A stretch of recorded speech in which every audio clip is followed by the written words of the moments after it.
Calon mahasiswa universitas terbuka dimanapun Anda berada, berjumpa kembali bersama saya di Bara Mas Yudra Channel. Sebelum kita lanjut pada video pembahasan ini, saya meminta kesediaan kalian untuk klik tombol subscribe sebagai upaya mendukung channel ini. Terima kasih. Pada video kali ini kita akan membahas mengenai berkas-berkas ataupun formulir pendaftaran calon mahasiswa baru Universitas Terbuka periode 2021.2 hingga 2022.1 ataupun 2022.2 ataupun setelah 2021.2. Periode pendaftaran ini dilaksanakan pada bulan Juni 2021 dan ada 4 formulir baku. Sebelumnya itu ada 5 formulir ya.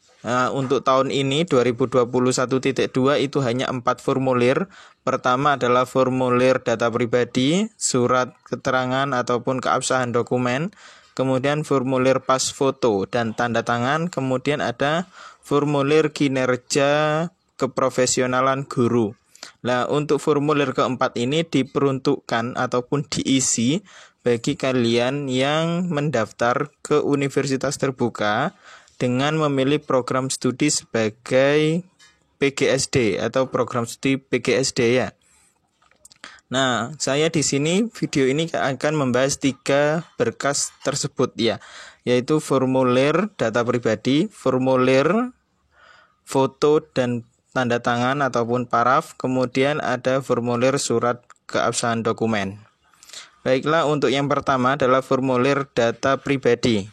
Tampilan untuk formulir data pribadi seperti gambar yang saya seletkan ini ya. Untuk pojok kanan atas biarkan, tidak perlu diubah ya. Itu karena sudah ketentuan formulirnya, jadi kalian hanya mengisi saja ya. Karena formulir di UT ini itu direvisi beberapa tahun sekali dan jika ada yang keliru mungkin akan ditambahkan dan akan merubah pada pojok kanan atas ya. Baiklah, ada from nama. Kalian mengisikan nama sesuai nama yang ada tertera di KTP ataupun dokumen kependudukan kalian ya. Itu kalau ada spasinya atau ada jeda di antara itu maka kalian kosongi kotaknya 1 ya. Misalnya Adi Purwanto, kalian Adi itu kasih kosong untuk kotaknya, kemudian dilanjutkan Purwanto. Kemudian tempat tanggal lahir sesuai dokumen kependudukan, kemudian ada tanggal lahir, agama, itu disilang ya. Terus kemudian NIK itu ada di KTP, kalau belum punya KTP silakan cek di kartu keluarga. Kemudian ada kewarganegaraan, kalian bisa pilih Indonesia ataupun asing. Terus untuk jenis kelamin itu kalian pilih ya. Kemudian ada alamat pengiriman bahan ajar, itu kalian sesuaikan dengan alamat domisili ya. Ataupun misalnya kalian bekerja di mana, berarti kalian pakai alamat domisili ya. Kemudian ada kode kabupaten. Jika kalian tidak tahu kode kabupaten ada di mana, kalian cek di laman UT ataupun kalian kosongi saja ya. Karena ini sifatnya adalah resmi dari UT, jadi kalian bisa kosongi.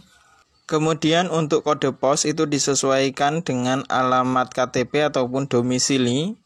Kemudian ada nomor telepon ataupun HP, kalian isi. Untuk nomor telepon kalian seret, jika tidak ada di strip ya. Kemudian tuliskan alamat email, nama ibu kandung, kode program studi. Kalau kalian tidak tahu kode program studi, dikosongkan saja. Atau kalian bisa cek di lampiran katalog UT terbaru. Dilanjutkan pengisian status pekerjaan. Kemudian ada pendidikan, ada tingkat SLTA ataupun S1, kemudian nama perguruan tinggi dan nomor induk PTN atau kode jurusan asal itu dikosongkan kalau kalian lulusan SMA. Kalau kalian dari S1 mau S2 maka kalian isi. Nomor ijazah, kalian tengok ijazah kalian di paling bawah. Untuk lulusan SMA itu ada nomor ijazahnya dan tahun ijazah. Nah, kemudian kita lanjut ke bagian berikutnya. Ada rencana lama studi dan tujuan masuk UT. Kalian bisa pilih yang mana saja. Kemudian sumber informasi tentang UT kalian bisa pilih. Kemudian jika kalian disabilitas, kalian bisa klik ataupun isi bagian yang K25 ya. Kemudian jika kalian berprofesi sebagai guru, kalian juga isi di kolom guru tersebut. Jika kalian bukan guru, maka tidak perlu diisi. Hanya kalian klik aja tidak ya, bukan guru. Karena kalau guru kalian akan mengisikan NUPTK, akan mengisikan statusnya atau bagaimana ya. Kemudian lanjut ke K41, kalian akan disuruh jika kalian memilih program PGSD, kalian harus memasukkan identitas yang ada di K41 sampai 45. Kemudian untuk K46, untuk NIM, itu NIM akan didapat ketika kalian sudah mengunggah berkas dan kalian sudah divalidasi. Jika untuk mahasiswa baru, calon ya, ini kalian tidak perlu mengisikan NIM karena NIM belum dapat ataupun belum tertera ya. Maka kalian isi yang tahu saja. Misalnya layanannya, jenis layanannya SIPAS atau non SIPAS. Kalau non SIPAS, kalian tidak perlu mengisi di bagian formulir bawahnya. Kalian cuma stop di non SIPAS. Kalau kalian SIPAS, kalian tentukan apa SIPAS non TTM, SIPAS semi ataupun SIPAS plus ya. Kemudian kalian tulis di pojok kanan bawah itu nama UPBJJ-nya. Kalau Purwokerto, tulis Purwokerto walaupun kamu ada di domisili Tegal ataupun di Brebes. Nah, seperti itu.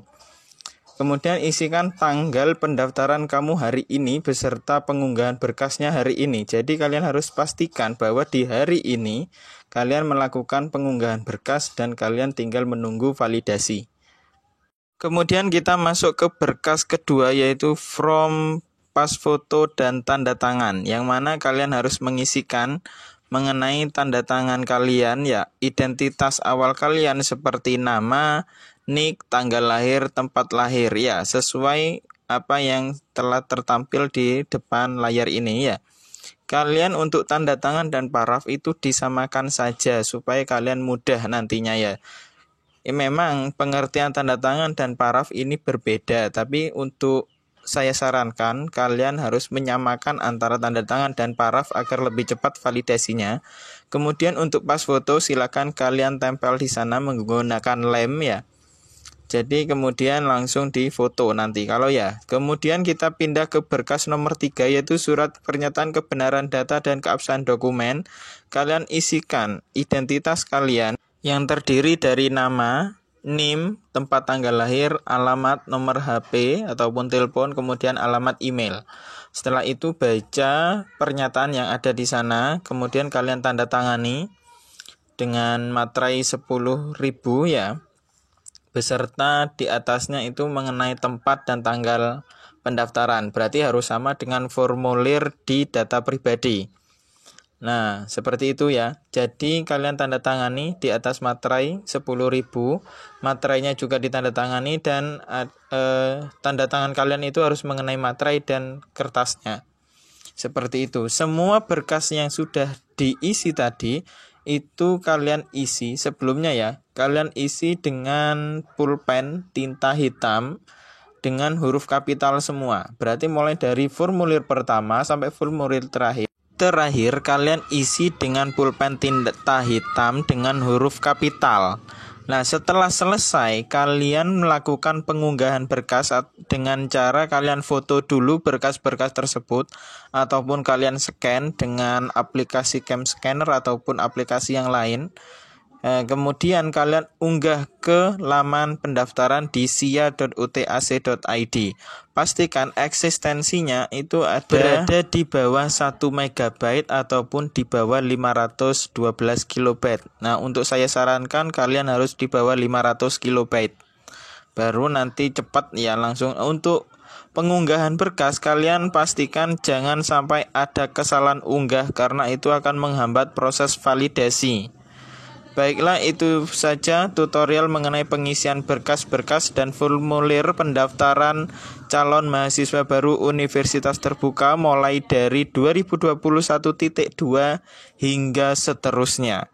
Jika ada pertanyaan silakan sampaikan di kolom komentar dan saya ucapkan selamat bagi mahasiswa baru yang sudah divalidasi dan mendapat NIM. Kalian sudah lolos menjadi mahasiswa Universitas Terbuka. Salam mahasiswa Universitas.